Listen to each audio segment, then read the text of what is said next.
Of all the pound-for-pound talents in boxing today, the likes of Naoya Inoue, Vasily Lomachenko, Terence Crawford, and maybe Canelo Alvarez, it is Terence Crawford, at 32 years of age, who really needs to get a move on and start adding to his legacy. He got that win against Victor Postol a few years ago now. Was it a unification at 140? At the time, looked pretty solid. Postol has just lost again. That win by Crawford now isn't aging so well.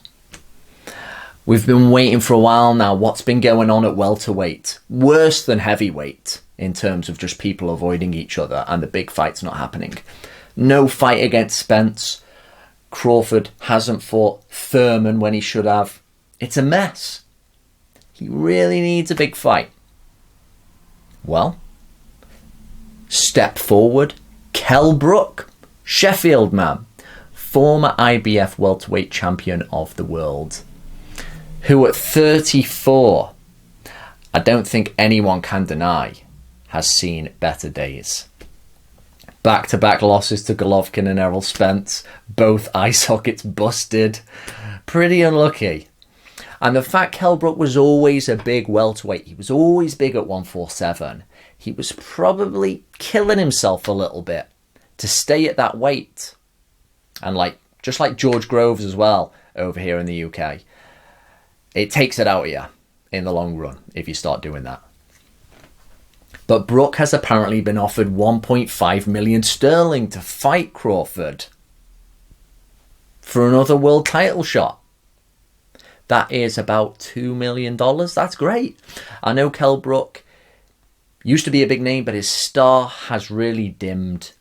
He's been trying to rebuild at 154.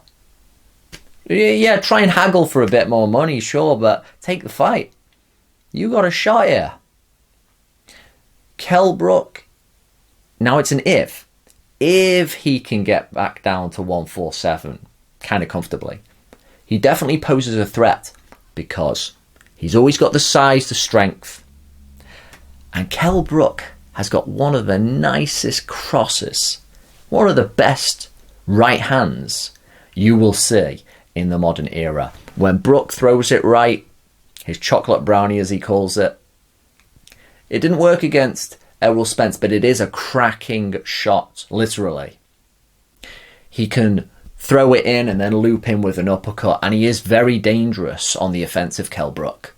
So if he's still strong at that weight, and if perhaps this layoff a little bit has done him some good, he poses a threat to Crawford, who has been hurt against Gamboa before, about 6 years ago now, I remember.